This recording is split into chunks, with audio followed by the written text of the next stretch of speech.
talking? That works. Okay. We can hear you. Thank you. Great. All right.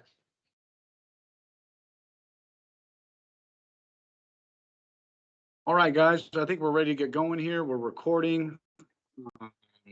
Thanks everybody for coming today. We're gonna hit stars. We're gonna kick off the meeting in a second. Just gonna go through some real quick introductions. We have the Portage Township board members over here. We have Warren Township board members over here. I'm Jason Critchell, the Portage Township trustee. This is Steve Downey. He is the Warren Township trustee. We're going to go through the agenda here is just going to be, we're going to do an overview of what a territory is, the formation, the process, the timelines. We're going to talk about what our proposed operational plan is, the structure, what a provider unit is and what it does. We're going to go over the financial role, the impacts of that, and then we're going to open it up for a public hearing. Throughout most of this, until we get to the public hearing, it will be addressed to the board and the board can provide questions. And then at the end during the public hearing, we'll open it up for the public. So how we like to start things off here is we've got Nikki on the end there. She's the finance expert, and Pete Agostino sitting here. He is our legal counsel on this. And so I'm going to kick it over to him to start things off. Oh, I'm sorry. First, I have to call the meeting to order, don't I? Or somebody does. Yeah. So I will have Mr. Hill here as Secretary of Portage Township open it up for call the Portage Township Board to order.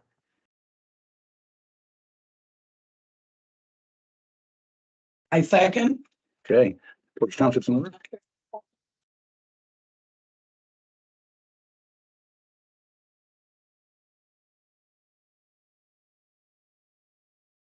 This is our third hearing up, and let me see how many people here are new this time that haven't been here before. Okay. So the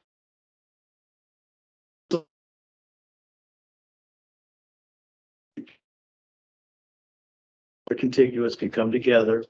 In this case, it's two townships are coming together to join operations for fire territory to provide fire protection services. And there's a process in state law that says you have to have at least 3 hearings. We're going to have an extra hearing right before the adoption, which is, what day is that? 28th. Yeah, March 28th. That's right. So that's your adoption night. There's also going to be a hearing on adoption night with respect to the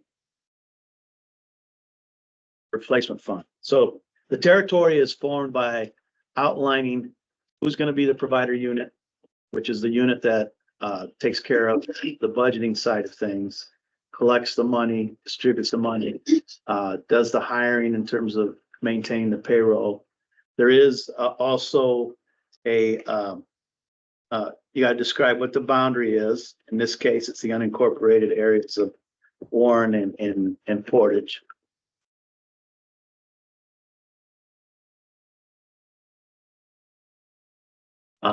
And then elections. And then there's got to be an interlocal agreement, which there's a draft out there. In fact, I gave both boards collection of documents. There's a resolution that creates the territory and adopts the interlocal agreement. Pass the equipment replacement fund. And then there's the actual interlocal agreement. These are not finalized. There still may be a few tweaks left before we get to adoption. But generally that lays out how the territory works. And in this case, the thing that's important to know too is that we have a fire territory board, if you will, which is advisory to the provider unit. In this case, the provider unit is going to be Portage Township. And that board assists with preparing the budgets, helping to make, giving input on hiring decisions, equipment purchases, and so forth.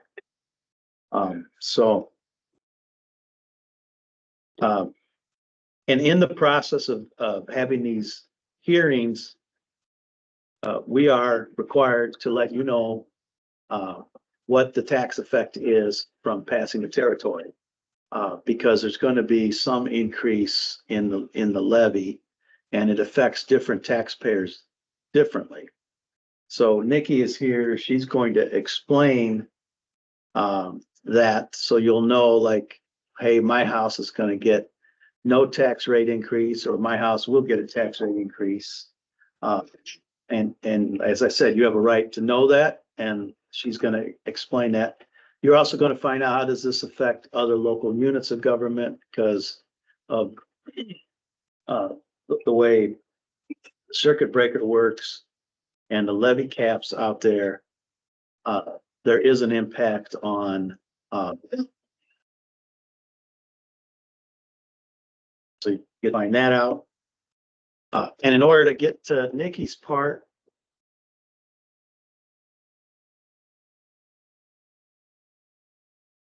the providing the necessary services.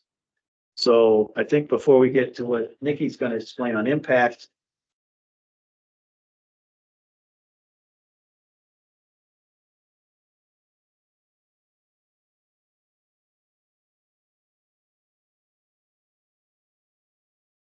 what should we have? What territory do we cover? How many employees is that going to take? What's the setup going to be? Once you figure out what that's going to cost, then it goes over to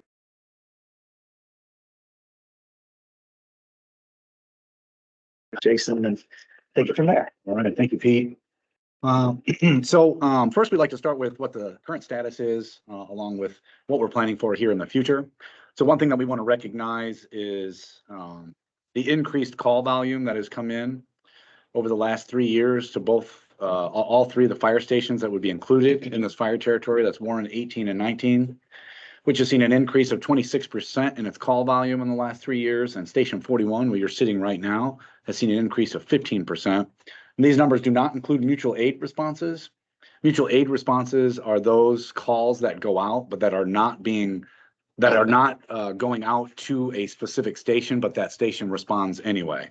They might respond because the other station is not able to, because they're busy, or they're in the middle of something, or they're at some sort of technology breakdown, or equipment breakdown, or they're busy doing other things or overwhelmed with other things. So these numbers do not include that. So you can consider these to be pretty conservative numbers as far as the increase in volume that these areas have seen.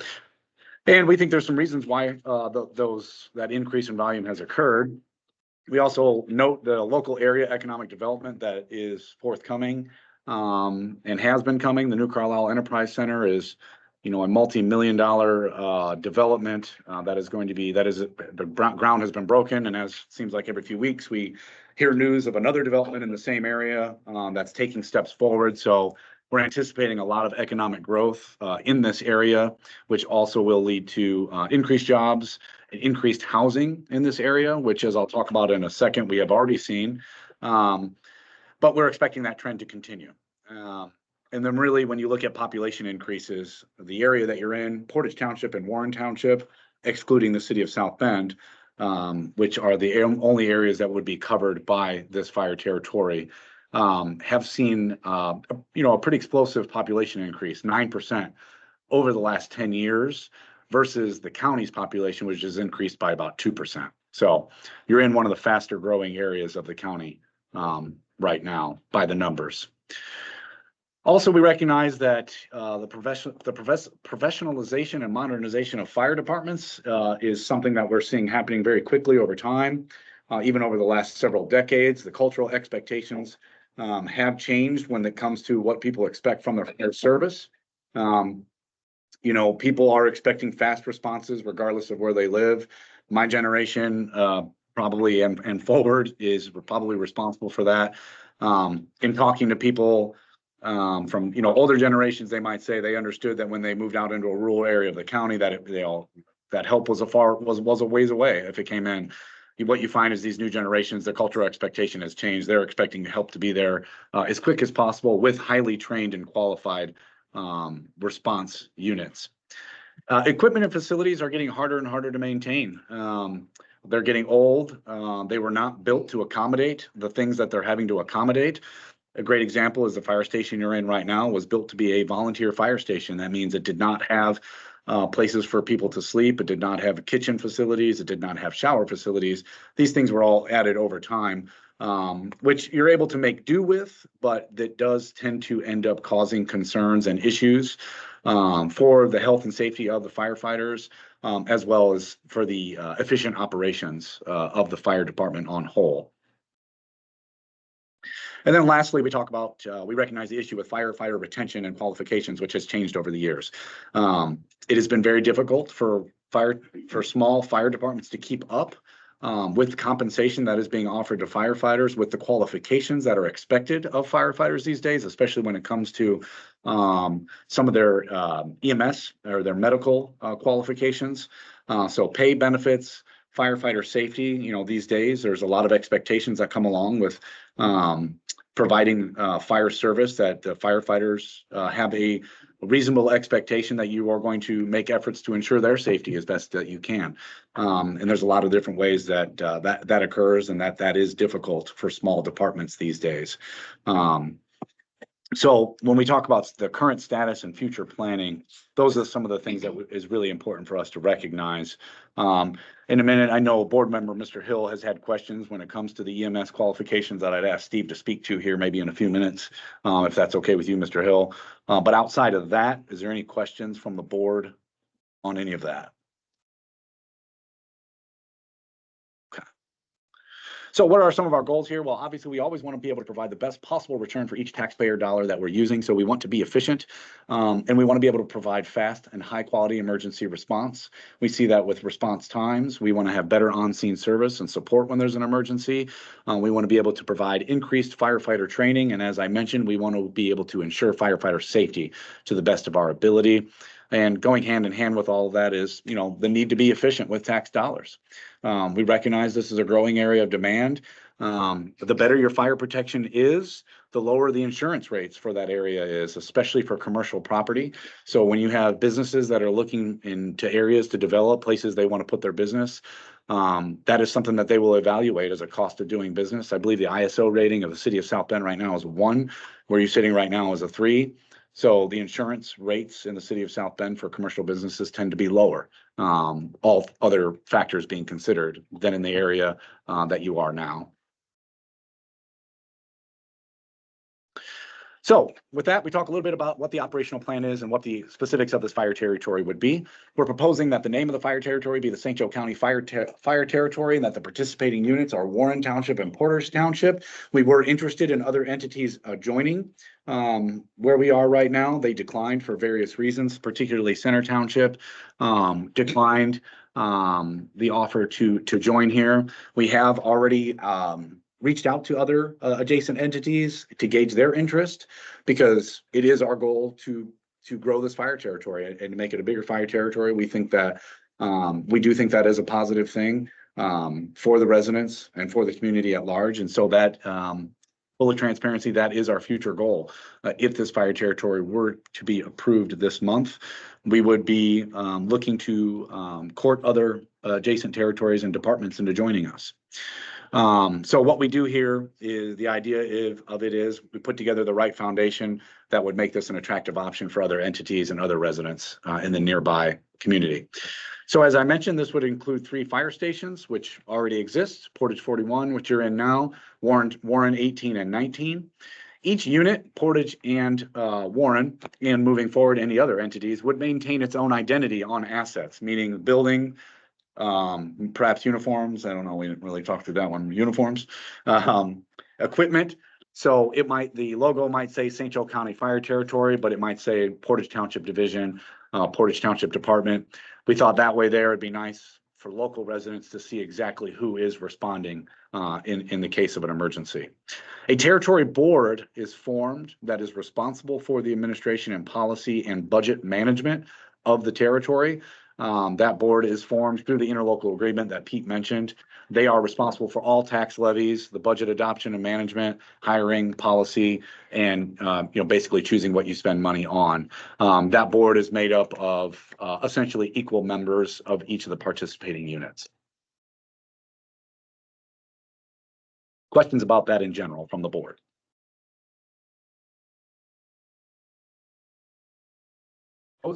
For the territory,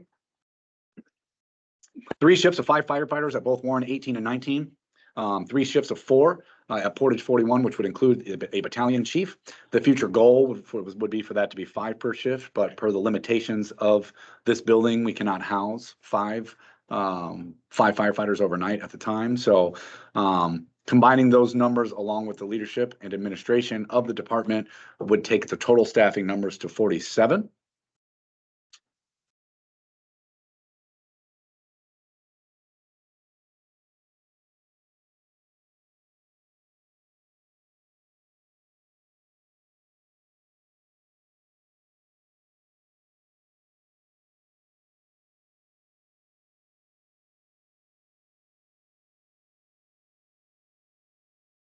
Touch 4, 3 Indiana fire departments. So there would be 43 departments paying more than this.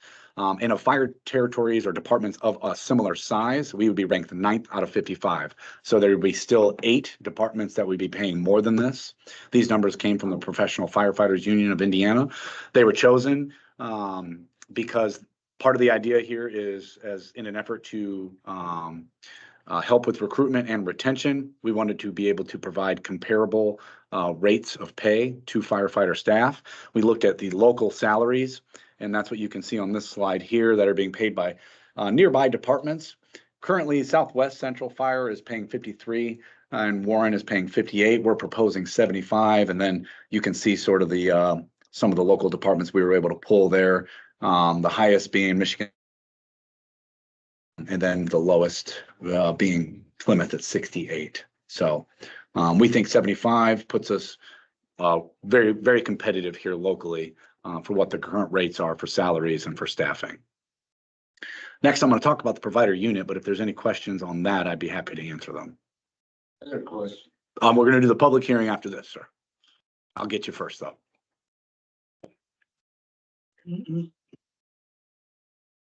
All right, provider unit is proposed to be Portage Township. Portage Township has administrative staff, infrastructure in place already. They would manage the fund, but all territory dollars have to be approved by the board. So there's nothing that the provider unit could do without oversight and approval by the territory board. So daily management, oversight of the administrative support staff. There'd be financial management. That means payroll for 47 individuals. Accounts payable, things would need paid, lots of bills that have to be paid for 3 fire stations. We would be doing some billing, insurances, these kind of things. So that is what the provider unit will be responsible for, as well as providing all human resources, administrative support, legal support, public works, ordering, maintenance, coordinating. All of that would be done through the provider unit. Staff insurance, which would be medical insurance, liability insurance, these type of things would all have to run through the provider unit. And then direct administrative support to firefighters when they need something. They have someone that they can call at all times to, just like you would your boss or your HR department in any other place. With the structure that we're setting up, it'd be able to provide support to those staff members when they have issues. Questions on the provider unit roles and responsibilities? No. Before I kick it over to Nikki for the financial analysis, if you want to touch briefly, Steve, on what the EMT qualifications are at this time for Ryan, maybe just a brief overview. Our goal is to have everybody be an advanced EMT. I mean, that gives us an ALS engine company responding to medical calls. But right now, that's not the expectation across the board for the areas that we're looking at. So most, if not all, of the folks coming over from Warren are an advanced EMT. And our goal is, and we already started to set up the trainings to happen later in September, would be to bring everybody up to that same level of training. Down the road, we'd love to even see that go to paramedic, but we got to do the first step first. I know at our last meeting, we talked about the need to bring in an ambulance and begin doing transport. Well, I guess there's logical steps you got to do there first in terms of getting the people trained and equipment and things of that nature. So focusing on that advanced level of care, I think is that beginning, which is, I think, supports the salaries that we're looking for. Any questions on that? And I have a frequently asked questions that I'll address a little bit at the end. All right, Nikki, your show.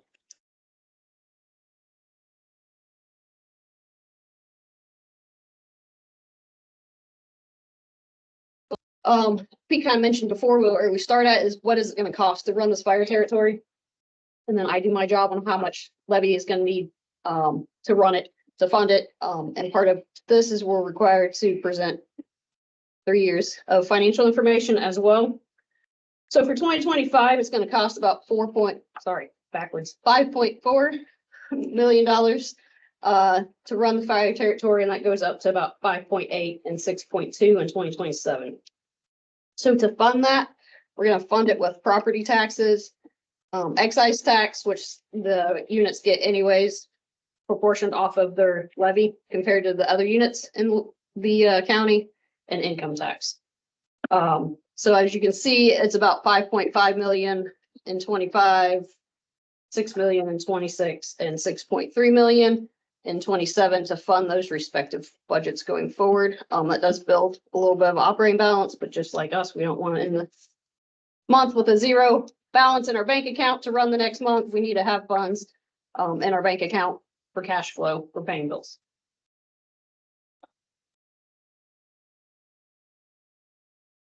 The next fund is the equipment replacement fund. So this is basically the capital fund for the fire territory. It is a rate-driven fund at 0.0333 is the max. They're proposing to establish it at the max. This can only be used for capital needs. Can't be used for any operational payroll, anything along those lines. So it's going to bring in about 200,000 each year, and we're proposing to spend that on capital needs. It costs a lot to run a fire station. One fire station, let alone 3 fire stations. So I have no doubt that all that budget will be used. If it's not used, and each year it's not a use it or lose it, you can save it up, and if there's a big expenditure coming down the line, they can use it to purchase whatever it may be, SCBA gear, help pay for a new truck, whatever it may be. So we need about total $5.4 million in levy for 2025. That includes operating and your equipment replacement fund. So that 5.4 creates about a 90-cent, a little over 90-cent rate total. 87 cents per operating and your 3 cents for your equipment replacement. By statute, I have to break that out based on net assessed value. Current net assessed value of the 2 participating units. So Warren is approximately 76.8% net assessed value of the 2 entities. So that would be about 4.1 of the 5.4 is for Warren Township's NAV and 1.2 of the 5.4 and 25 is for the Portage Township. That is respective through 25, 26, 27, the same percentages.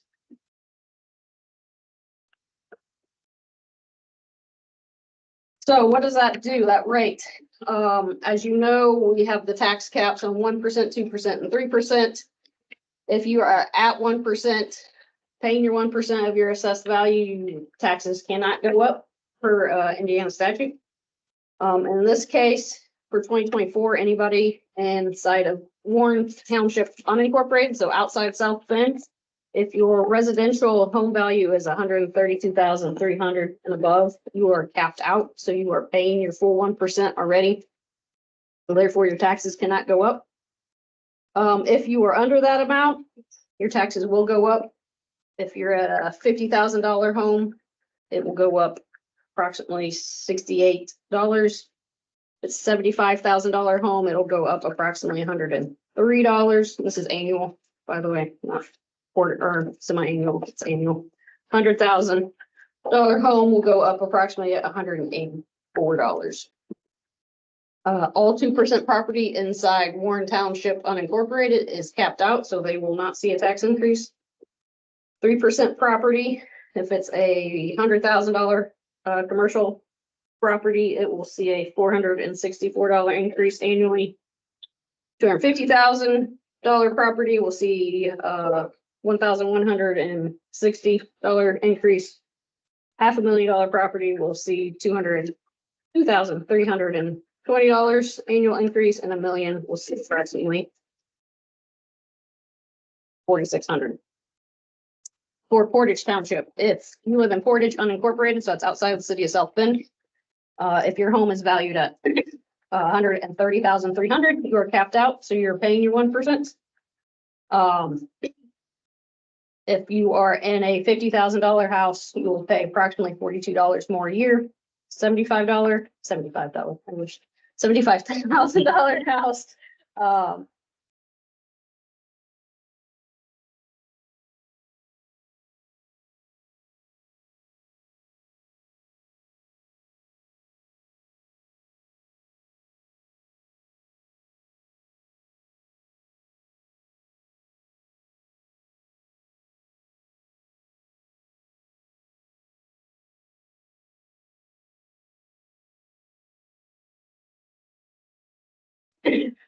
$500,000 will be about 1,690 more a year, and $1 million will be $3,308.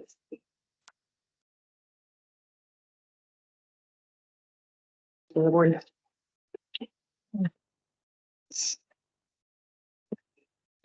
By statute, we are required to show the impact to the other entities. So the first one is your income tax.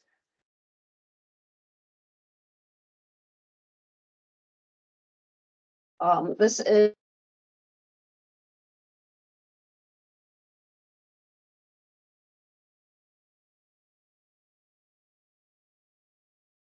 this process has to be done. So assuming nobody does any other changes, and only the impact of this proposal, Warren and Portage will see it increase because it's based on prior year levies and distributions. Because of that, the increase won't really be seen until 2026 because it's going to look at 2025, which is the first year of implementation of the increased levy. All the other entities will lose a little bit. Center Township will increase a little bit because they're leaving the current territory and a territory adjustment reversal in that entity. The next page, this is a summary of what entity increase based on, again, all factors being the same. Can't predict what other units will do. Nor is that the job of this one. This is just what this territory is going to do for the other units. So yeah. The next one is circuit breaker. Again, we're required to show what the impact is on circuit breaker. 2024 just became available maybe this week. I haven't got the final certified report for that. So 2024 is estimated. So based on this proposal of creation of this fire territory, the county, Warren Civil, basically everybody's circuit breaker is going to go up. So that's their circuit breaker loss. So that's revenue that they are not going to collect.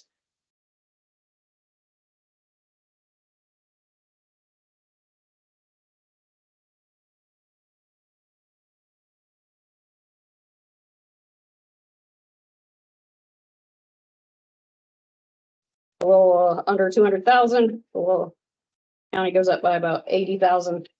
As I mentioned previously, in 2023, the county circuit breaker loss was about $12.5 million already. And the schools was almost as 12.9 million. So both those entities already have a big loss that they absorb annually. So this is not some astronomical thing or something that they are not used to seeing. The next is excise tax, which is also impacts the other units in the county and again is based off of their levy. So as the Portage Township, as the provider unit levy goes up, all the other units will receive less in distribution of excise tax. Again, Portage Township, because they are the provider unit, will see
Then the big question is about ambulance service. Of course, that comes up.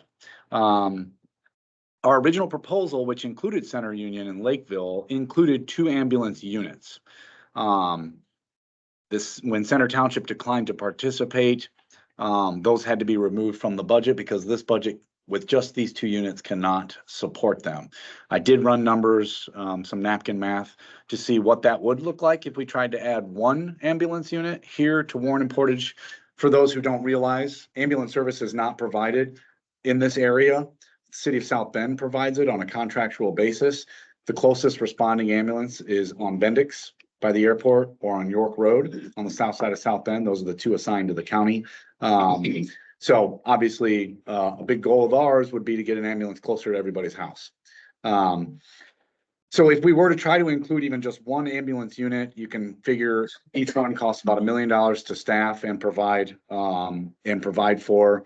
That would mean we would have to lose 12 firefighter positions from this operational plan, or we would have to reduce the pay of the firefighters down to $55,000, which is at or lower than it is now for both units, kind of defeating the purpose. So, unfortunately, we will have to continue to allow or to hopefully have the county and city of South Bend provide those ambulance services. But as I said, our goal, if this were to be passed, is to immediately be reaching out to other entities and talking them about joining this, making it bigger for the following year, and including ambulance service would be the #1 priority for future growth of the territory. And I put down some of the participating units that we think would make sense to consider joining the St. Joe County Fire Territory.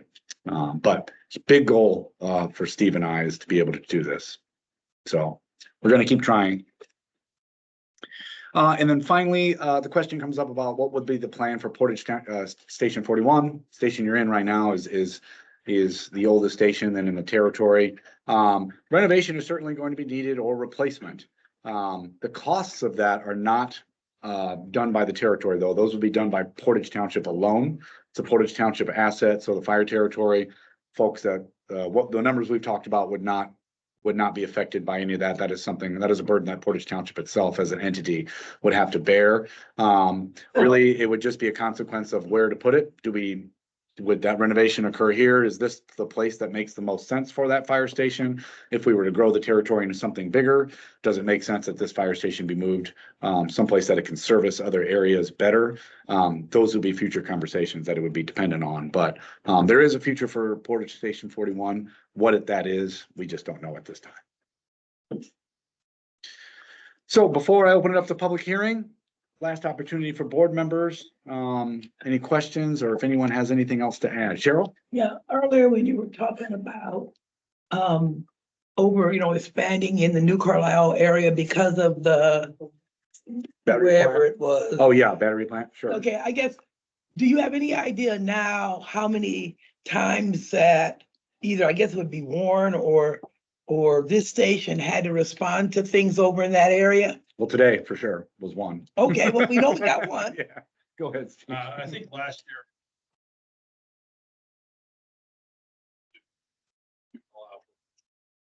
year. Okay, It's just a, do you know what that compares with what your going out in your own territory? How many times was it compared going to your own about territory? 20% of our call volume is Okay, territory. So that's big. Most of that is New Carlisle, but that's also coming over to Southwest, could be going to Clay, City of South Bend. But about 20% of our overall call volume is going on mutual aid runs. Great question. Often, do you have any idea how often mutual aid to call to? Like how often do you guys get help? If I had to speculate, I would say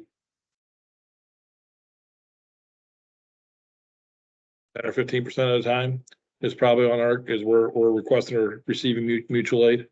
I'd be really interested to know, did that area out, going to. Now, keep in mind, sorry to interrupt you, the area that they're developing, we're not going there for those mutual aid calls. That's going to the other areas right now. So that number would only increase as that So development when- increases.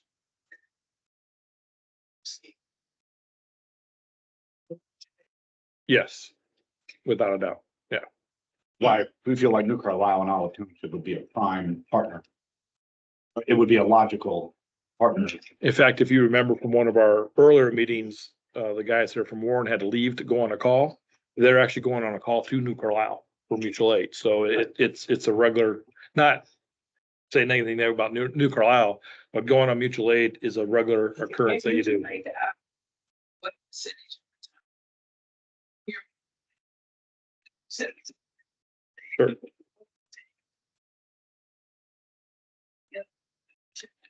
Well, Olive is serviced by New Carlisle. Yeah, we Okay, look at that as one. okay, so, cause I'd be curious to know. Yeah, we have those numbers. We'll get that to you. Okay. We'll add it to the PowerPoint for the next one. Any other questions from the board?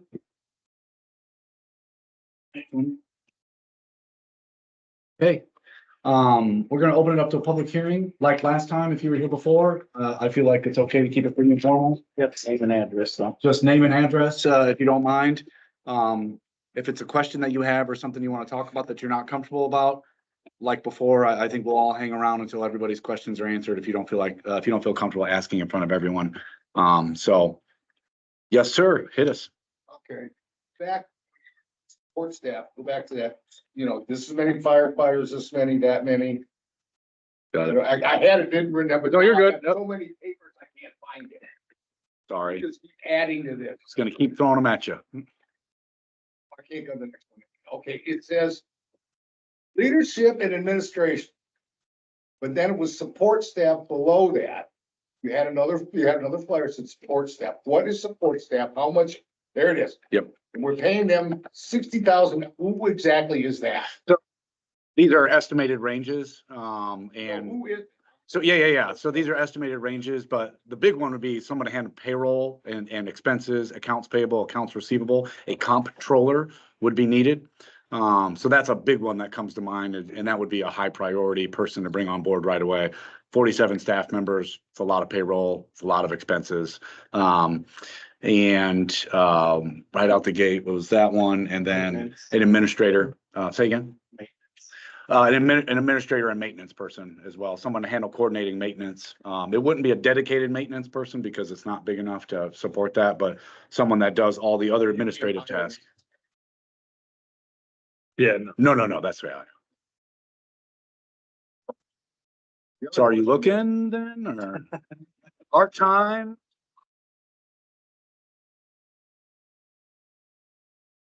Been offered 5 jobs. That's right. Get there eventually. The other question I got is, how many of these calls that have gone up 15% have been ambulance calls, Ambulance, or you mean medical? medical? probably 90% of our overall call volume is EMS, That's the question. which, 90, I understand that. yeah, And I understand how much it's gonna cost. I'm looking at a lot of gray hair in this meeting. yeah. I'm looking at a lot of gray hair. It's on a fixed minute. That's why our focus is to have the advanced EMTs in those trucks. Okay.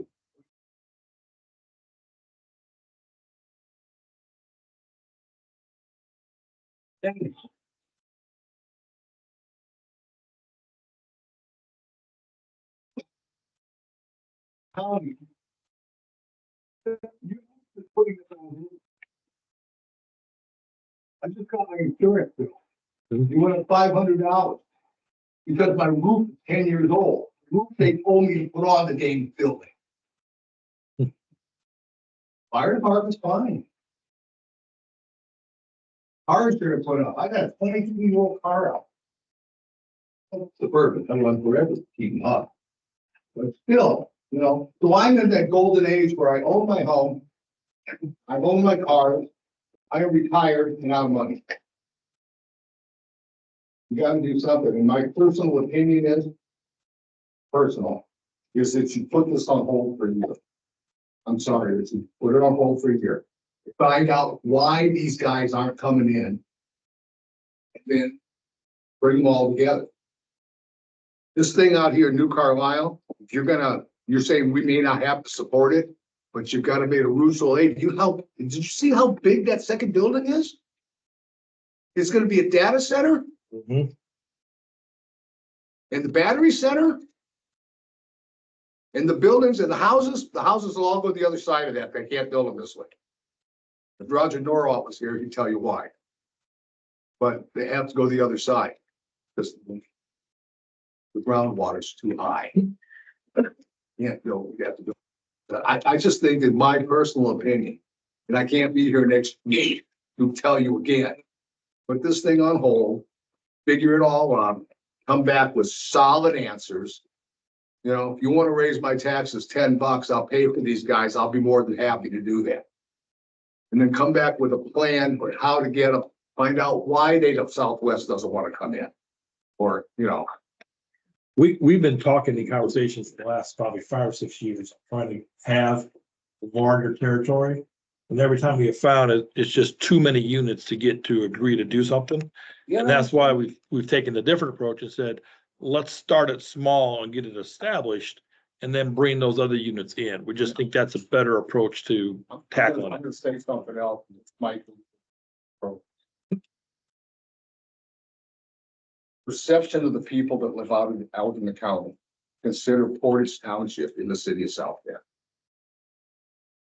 If you didn't have Portage Township running it, would that make a difference?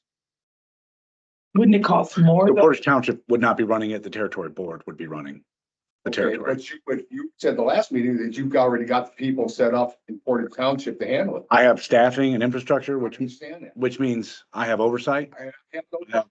I have HR. I understand there's a perception and we will just have to wear that down over time.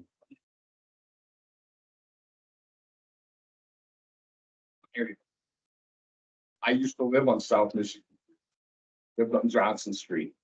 There's a reason I don't live there anymore. I run a very tight ship. I'll win you over. I've got 3 board members here. They don't let me get away with anything. I promise you that.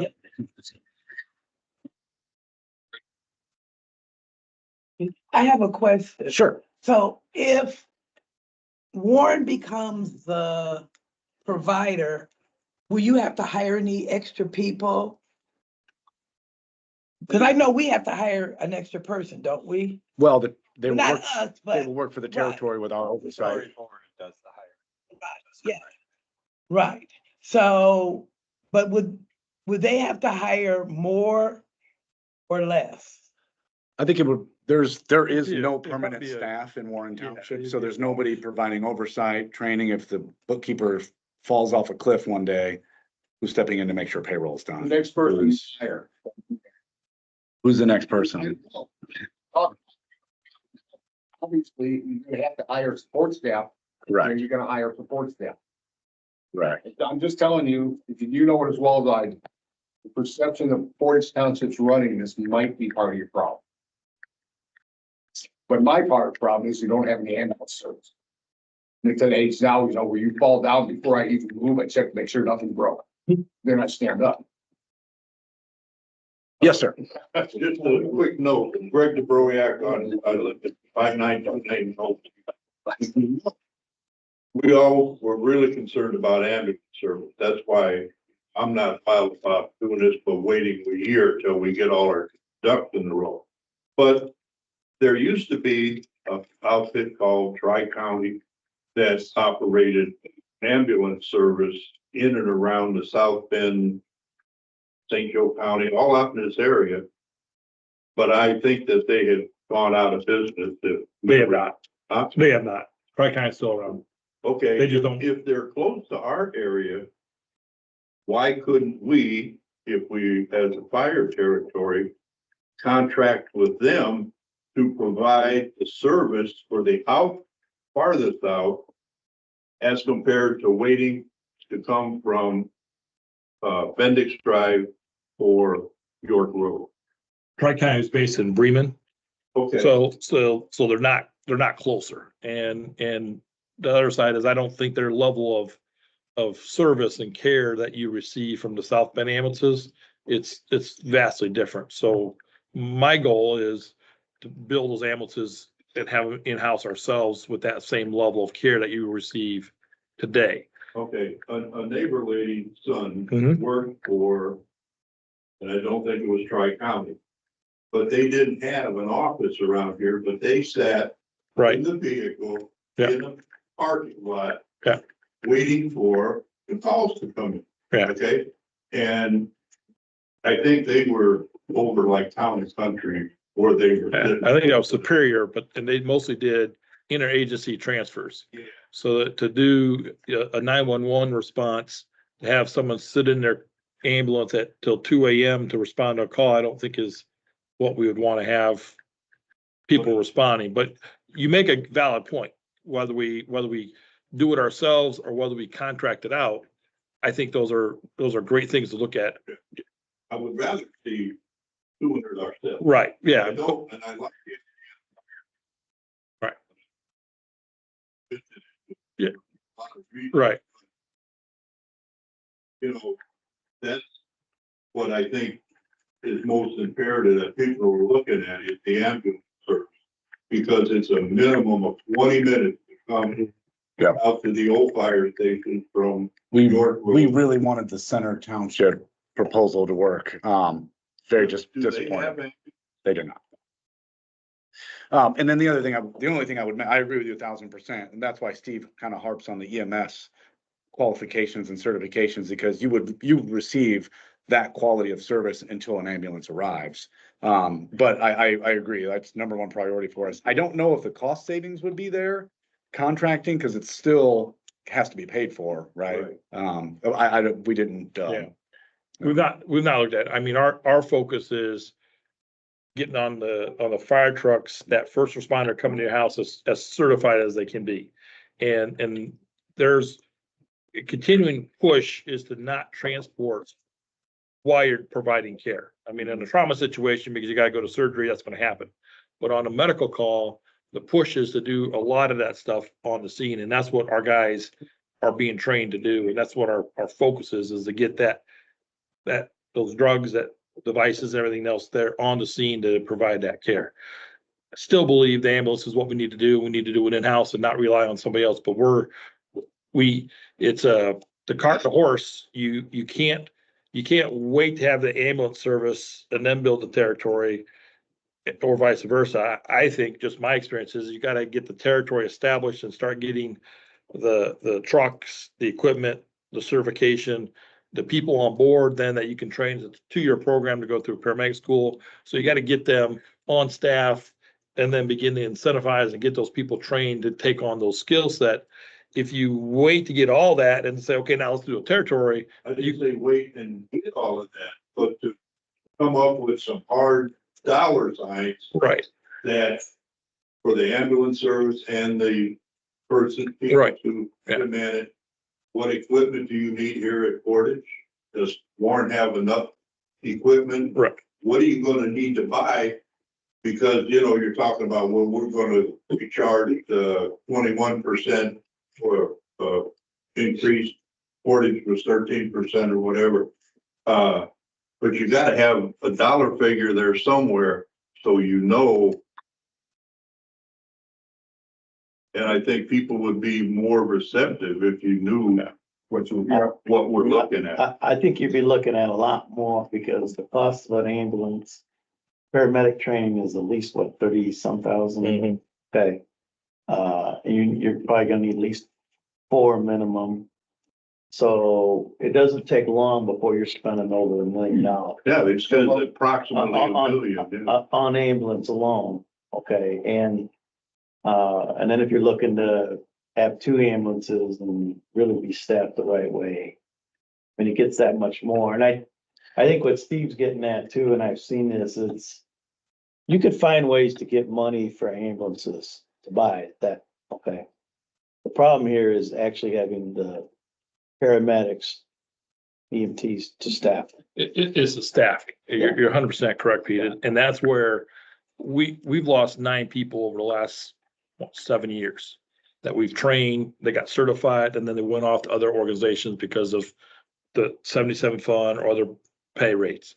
So if we're able to have those competitive salaries where you invest those people and you keep them here, you can start building that ambulance personnel to respond. And that's what we're trying shoot for. The money part for salaries is one, Mhm. right? But this happens day in and day out, no matter what profession you're in, okay?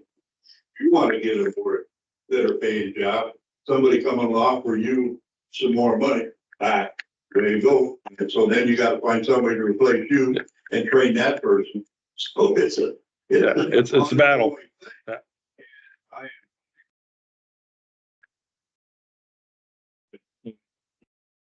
Everybody deserves a raise. Yeah. Remember, I went 3 years without it.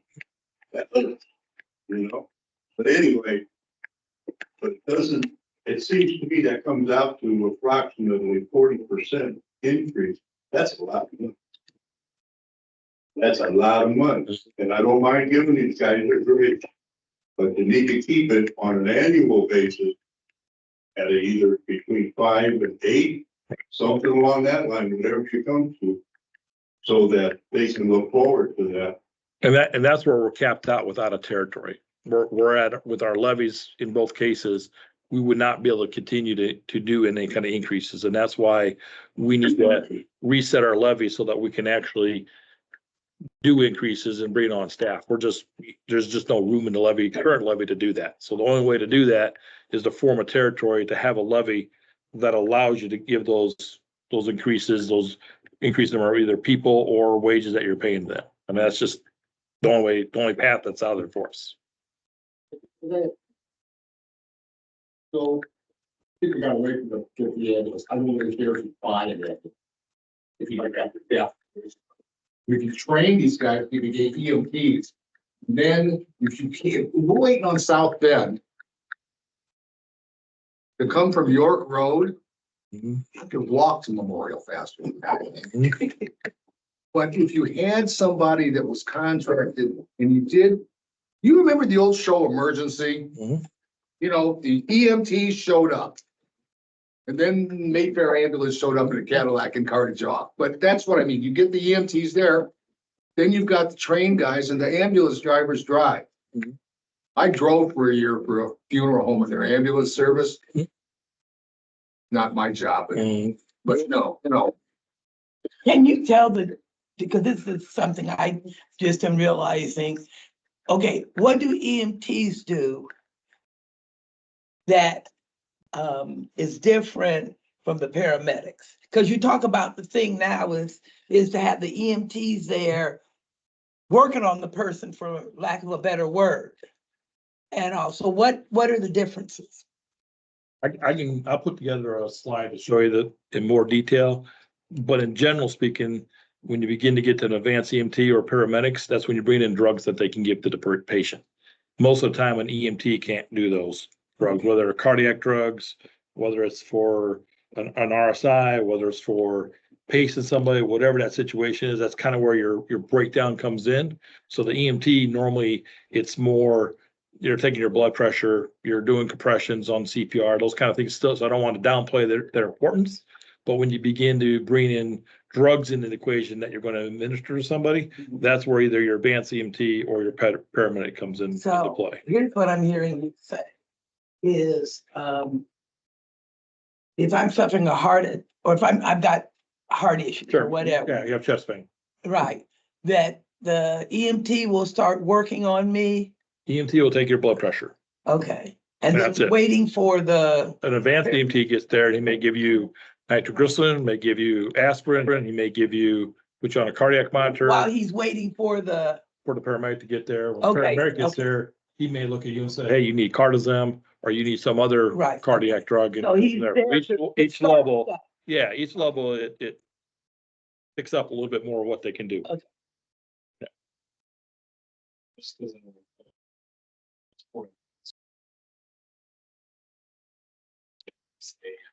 Well, EMS is just emergency medical service. So if you have a EMR, which is emergency medical responder, which is usually just CPR, then EMT, That's it. yeah, an EMT, advanced EMT, and then a paramedic. So what percent, how many people does Warren have and then Portage have of those different levels? So of our 13 full-time employees, all but 2 I think it is, are advanced EMTs. Everybody else, and then those two are EMTs. For Southwest, I don't know the exact number, but I don't believe they have. Do you guys have one or two advanced EMTs or none? They're all EMTs. They're all EMTs for Southwest. So we're looking to get everybody up to that advanced EMT level.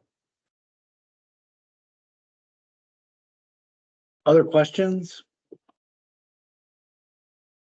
Sure, As long as you don't mind a nerdy one. love the nerdy ones.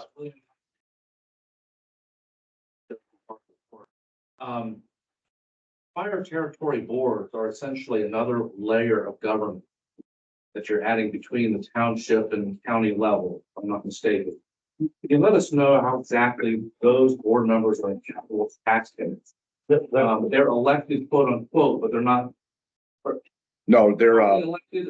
no, it's, But they are elected, and Yeah. so they're, so in the makeup of the board here, we've got the trustees and then board members, and then every year, and I know you're familiar with all of New Carlisle, because you've covered that out there.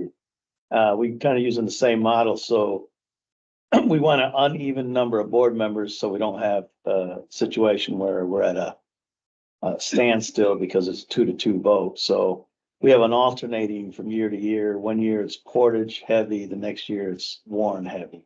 But those are all elected officials. they're already elected.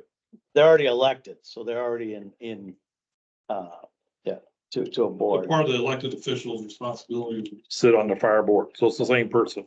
It's not a different person being elected or a totally unique person being appointed. It's the same. Yeah.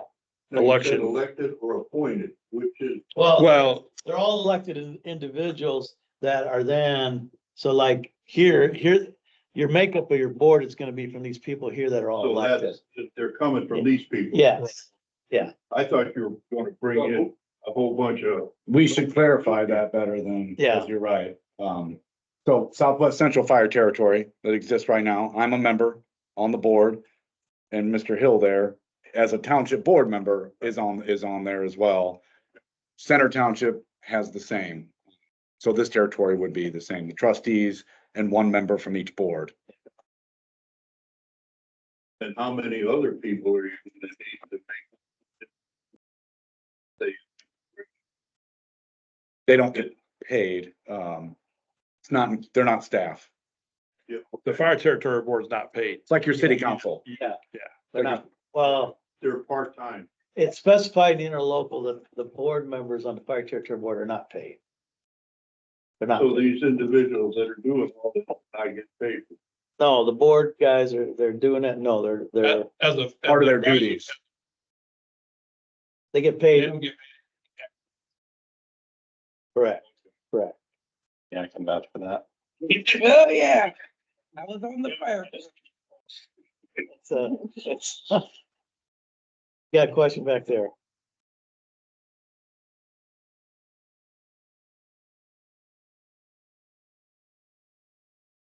Portage Township is about a third, the unincorporated Portage Township is about a third of the assessed value as Warren Township, or maybe even 25%, closer to 5%. A lot less assessed value in the unincorporated Portage Township, that's correct, and that's why that's the disparity in the levy, but that money all goes to the territory. If there were to be a separation, for instance, Portage Township is separating from Center Township in the fire territory we're in now. And Center Township is the provider unit, they're having to pay Portage Township back the money that Portage Township contributed. That's in the reserves and all that. So if there were to be a separation, Warren Township keeps their money. Otherwise, it all just goes to the territory. If that makes sense. You account all this, that's what Nikki's analysis does. She counts all that assessed value, and that's the entire territory's budget.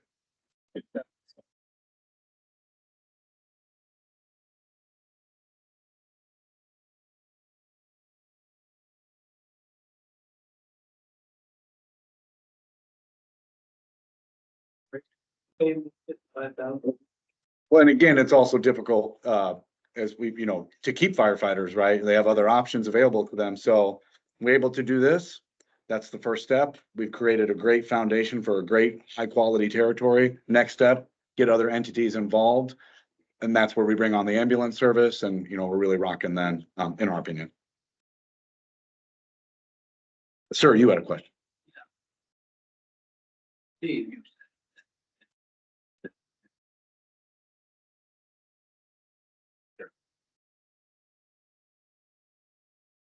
That's the reason set. They were very.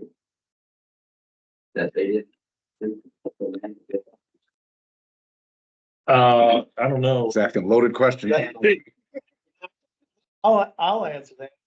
Okay, you made over it. It's very simple. We really, no one here can really speculate what the motivation is on Center's part. So I think you just gotta really focus on the realities right now really of where competitive salaries are for people that are gonna be firefighters. If you're not keeping up, you're not gonna get the staffing. And there has been, frankly, post-COVID, a pretty big significant shift where those are going. And you look around here and look at what Mishawaka's doing, what the city of South Bend's doing. If you want to attract qualified people to be in that position, you do have to pay more. So if you try to do that by increasing your budget without being in the territory, there's a cap on what you can increase your levy, and it just can't keep up. It just doesn't let you raise the money. By doing the territory, you do get to do that adjustment one time. Now, if the territory were to be expanded, you could adjust again. But if the territory is not expanded, then once you adjust for that first year, you pretty much are limited in your growth going forward. The other thing I'd add, Ron, is I don't think the folks from Center understood the circuit breaker protection that it gives most residents. I think the number that we put out there is somewhere around 85% of the parcels would not see a tax increase because of the circuit breaker. And they just didn't believe us when we told them that. And yes, there is a small percentage of parcels that may see an increase, but the vast majority would not because of that circuit breaker. And they just didn't understand that we're taking money from the South Bend schools or other government entities because of the way the circuit breaker works. And they just didn't want to agree to that or rob Peter to pay Paul or however. They just didn't want to buy into that and just said, no, we don't want to be a part of that. And it's like, you know, that's their choice, but that's just, I'd rather see the money here in Warren Township taking a bigger chunk of the overall county property tax that's collected. There's a bigger chunk of it now that's going to stay in Warren or in Portage Township, not going to other county entities. Yeah.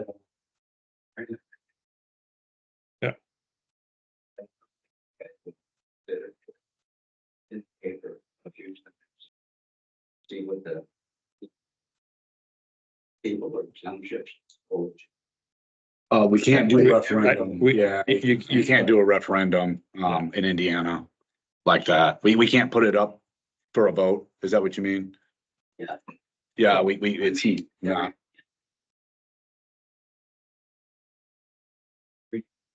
It would be, I would give your fire. raise. But if it had been there, The Southwest Central Fire Territory was in the same position. They are capped out. They're at their max tax levy. What they're paying the firefighters at the time could not really be raised much. Not, at least not near it, to be equitable to surrounding territories. Yes, sir. If this proposal is not passed now, can it be reintroduced next year, or is there a waiting period of a certain number? You can only do it in the window between January and March before, 31st. before April, let's say March 31. So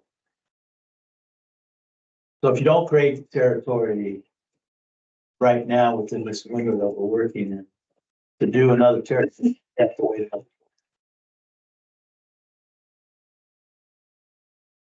decided that Portage was in charge? Portage is not in charge. They're the provider unit. Decisions, No. that there was a board, but Portage Township, so the provider unit cannot make decisions.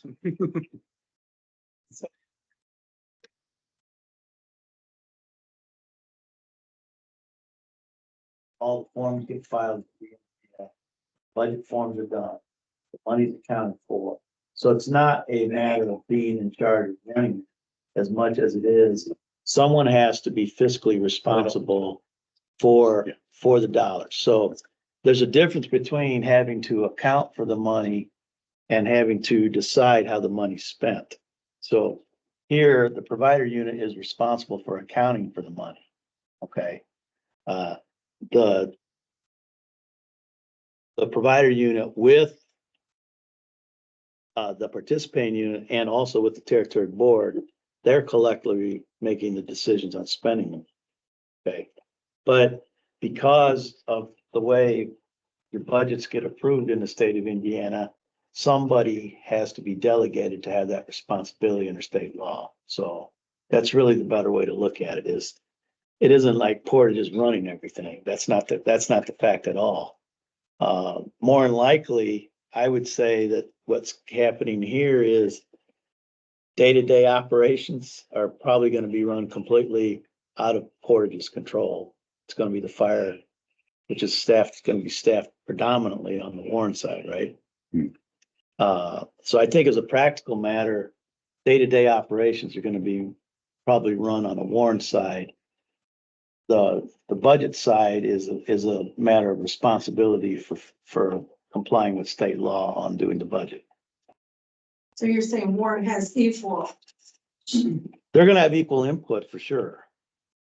because Warren was part of it. And they screwed us, so why do we want to be part of that? Well, I would not have that same conclusion. There's a whole other history there. Yeah.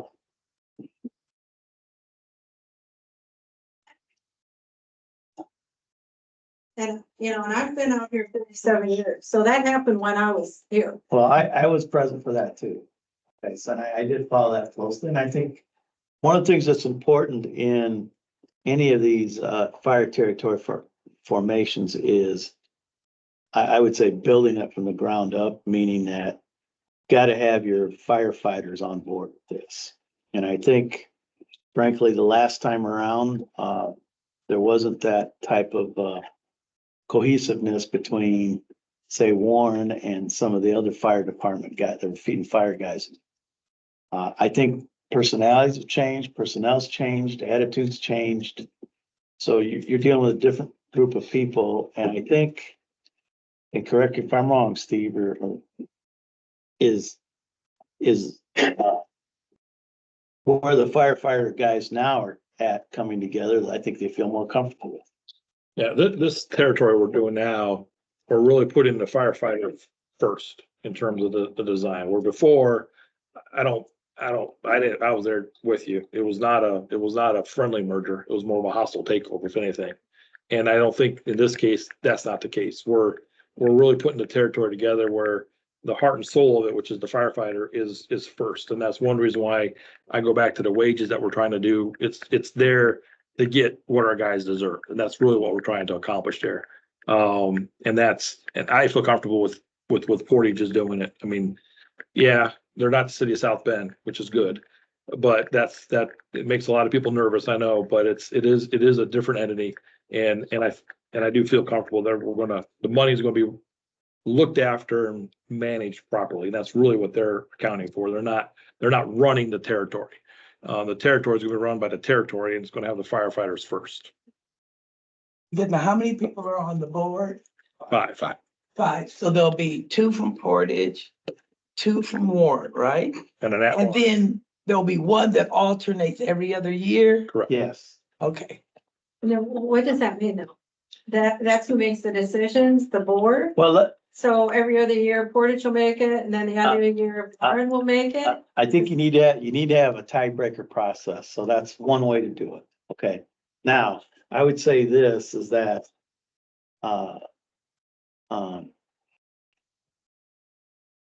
in balance between two entities that come together like this, okay. Either one can pull out. So this has to be a cooperative process. If something is not moving along in a way that both sides agree to it, then the territory is gonna be over. Okay, so, I would put my faith frankly in local people, local control to work together. Because keeping this territory going is in the best interest here. You have an opportunity to, be competitive for high quality fire department. And where 90% of your calls are medical, even though you may not get an ambulance there right away, you're gonna get a trained EMT, someone with medical experience. You need that, the sooner the better. So, and I've done these now for over 30 years, these territories, from when they first started. I was involved in the Clay Fire Territory, that services 60,000 people. Okay. It works. It works when people want to cooperate. If they don't, then the territory is going to be over. So. I can only speak from my experience that, and Ryan has, every territory vote I've ever been a participant on was unanimous. I don't think we ever had any contentious, but that's been my limited experience. And Ryan's, I suppose, goes back before me. Yeah, and there's a detailed scheduling thing too that occurs in terms of providing financial report back to the units, and in the process of developing the budget. So it's not something where one unit goes, hides in a closet and comes up with something and then says, here's what we're doing. Okay, there's a number of meetings that occur publicly that you'll have a right to come to. Well, yeah. Well, I think somebody here has to buy the South Bend Tribune, or it's gonna die out. But you gotta tell us where in that space. Look, Yeah, it's not all. I think, I read the paper every day. Every day. does Portage, I think people need to start, it is a problem, I'll say, with the paper. Right now, you have to publish a notice in the paper if you got local, but we also do we have a Facebook page? Yeah, Do we have a webpage for the? And then I was Yeah. on the yeah, we do. fire territory board for a while. Yeah. And it was printed for the whole year when our meetings were. And that will happen, so, January next year, once the territory gets going at the beginning of the year, they're supposed to publish out their schedule. And in that schedule includes Yeah. like the budget meetings, all of those, so. But, It's just a matter of figuring out how we can make sure people are seeing it, I guess, because it's all there from here. And it's also going to be, okay, we're already, we know the technology, but we're already like we are here right now, having the board meeting where you can watch it. I don't know if it's Zoom or if it's Team. Zoom now. Yeah, so, technically you could sit at home and watch this meeting. People could be sitting at home right now watching. But I think for practical purposes, and I would suggest, especially in these community level here, is that once we set the schedule for the year, that ought to be like maybe printed out and available. Swing by a fire department, see what the schedule is. I think there's little things that can be done maybe to improve that. I think you got a couple questions there. Oh, yes, ma'am. Sure.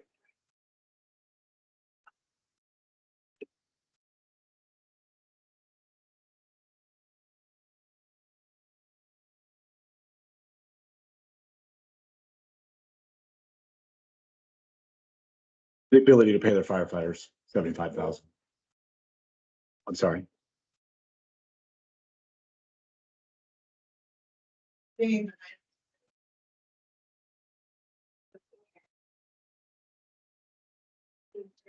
Well, I think we gotta look at is can you sustain these firefighters? How many will, at some point, for $1, someone's not gonna leave, but for $10,000 difference, someone might leave.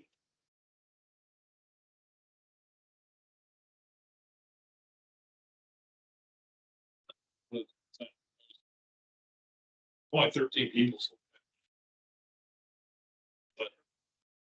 Yeah.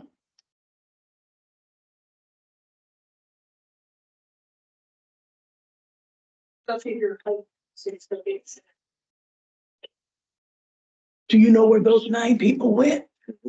Where'd they go? Other departments that pay more. Okay.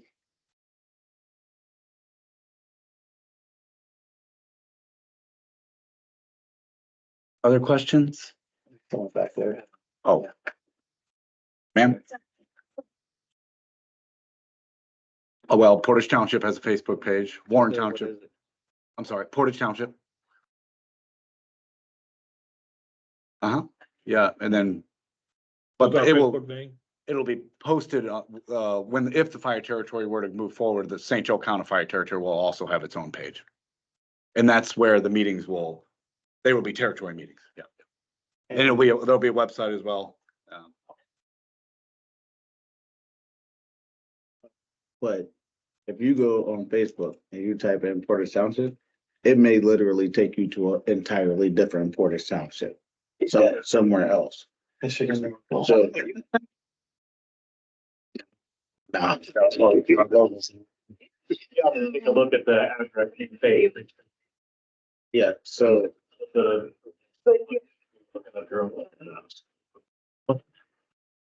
Right.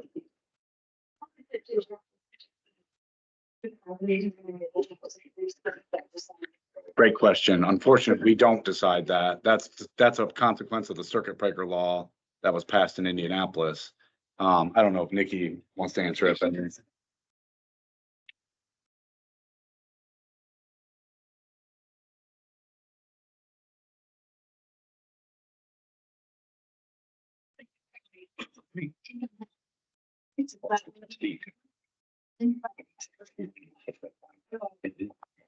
They pay for 1% the top value times between the bottom value, what you pay versus what you can pay. And so that's where it decides. So those people that have already capped out 130,000 for Warren, they're already paying their 1%. And it's because they pay, their reductions is less of a percentage of their value of the house. So like a $50,000 house, I think had like 75% of its assessed value reduced between the homestead deduction and the supplemental. So they're only paying like on 25% of their assessed value, where the 130,000 are paying on 75% of their assessed value. So that's how that calculation is. So what happens if like my house is 2 lots together in building one property? But Amy lives behind me and she has her house on one property and just a lot that's connected as one. So those would be 2 different parcels. So she's gonna end up being taxed twice. Well, she's taxed twice now on both of them as well. Yes. Yes, but you're paying currently for fire protection on, so you're paying fire protection on both properties now at 2 different rates. You can ask the assessor to combine your properties if they're connected. I think you can request.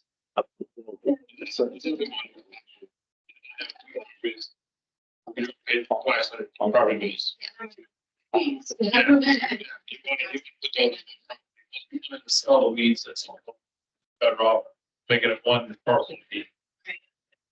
So, again, the sign, okay, here's the sign looking at the sign. Stability, I have the smallest house on the whole street. It is by far not the nicest by any means. My income is so incredibly limited, it isn't funny. And I'm taking a 21.whatever% payment. Not that I begrudge any firefighter, please don't misunderstand that. I pray to God to never put in the house. But, isn't there a better way to get the money out of someone that's already gone, how am I gonna be able to make this year's property taxes? You know what I'm trying to say is. I understand. I don't have a better way. That's just how the property tax system, unfortunately, that's just how it works in Indiana. That's why we. No, so as individual townships, they really have no other way of increasing their levy. If you're a county, you can increase your income tax. but they can't. And I would say the county gets public safety lit income tax that you guys all pay, and you guys don't see any of it. I So- will say. Get your hopes high. There is one other way, but I've tried it for other townships. You can ask the county council to share some of its libs, public safety lit. Please. And I have done, okay, you guys did. Okay, I've done it for Clay. I mean, they've denied it. So, but the county council could theoretically share some, but I have not seen it happen anyway. Hypothetically. Yes, sir. Just to clarify on this topic, forming a fire territory is one thing, taxation. The circumstances down the road with the maintenance of it could fall outside of things that are capped by the circuit. Could taxes go up with other expenses related to this down the road? Circuit breaker is unfathomable. It is unbeatable. I mean, it cannot be beaten.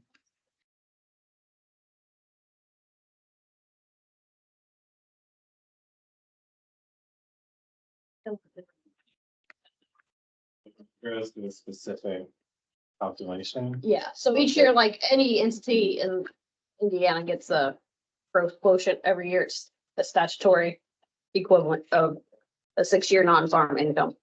And that's all, any entity, unless you have certain circumstances, can grow each year. So once it's set this, it's gonna grow probably 4%, because that appears to be what the legislation has decided.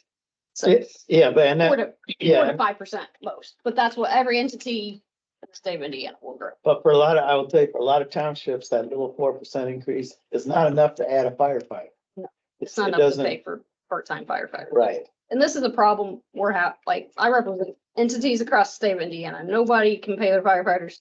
Volunteer days are dead. You know, I have clients that have really nice stations, really nice equipment, and don't have the men or women to roll the trucks because they can't afford them. Because yeah, they're may be able to only pay 45,000. Nobody's gonna go risk their life 45,000 these days. Just the sad truth of where we're at. So I can't Jason, everywhere. didn't you say at the last meeting that Olive Township was waiting to see what the outcome of this was gonna be before they would consider possibly joining the territory? They indicated that they were interested. They said form, come back and talk to us. Steve followed up with them recently as a couple weeks ago, and they said that that is Now, absolutely still Olive their Township position. is the one directly west of Warren Township. Correct. Does that include New Carlisle or does that another township? Good question. They has one territory is Olive Township and the town of New Carlisle. And then the township of Hudson Lake that's across the border Okay, is one fire territory. So if we go west, it would most likely be all three, not just Olive Township. not just, okay, I mean, it would be better to bring. because all that's of them. where all the buildings are going, is Correct. Olive Township. Correct. And that was one thing I meant to mention last time is why we're setting it up, and I talk about the foundation of the territory being strong for future growth is right now, 25% of the total assessed value is Portage Township, 75% is Warren. That will change. Once we start bringing in other entities, that will all start to even out. And there's no chance that the center is gonna change their mind. We're gonna keep going. I'm gonna keep asking them every year. Personally, I think they'll hit the same roadblock in a couple of years. I mean, right now, I think they'll realize the mistake they made. Portage Township remains in a fire territory with them for the rest of the year. So I'm just going to keep asking them to reconsider for the following year. So by next year, they could possibly change their mind and then They could change their mind and they could say, starting January or, the following January, they would like to join. That is certainly possible. I think even Green Township to our south would be a good one to, Green and North Liberty, have them come in. who covers Green Township now? They're in a territory with North Liberty. Ironically, they're in a territory that hasn't hired anybody. That's a separate issue I think they have, but They also contract. and then they contract for the northern part, they contract with Southwest to cover them on the northern part of Green Township.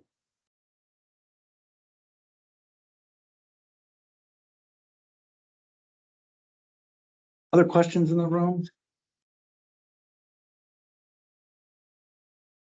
Okay, we're gonna stick around if anybody has anything else you want to chat about. Ask each board to make a motion. I hang around. No, Motion to adjourn. heard it here, I second. heard it here. Okay, we're adjourned. Thank you, guys. The next meeting, I had it up on here. I'll bring up 28th. That's gonna be the final meeting. Yes. 6 o'clock, public hearing, 7 o'clock adoption meeting.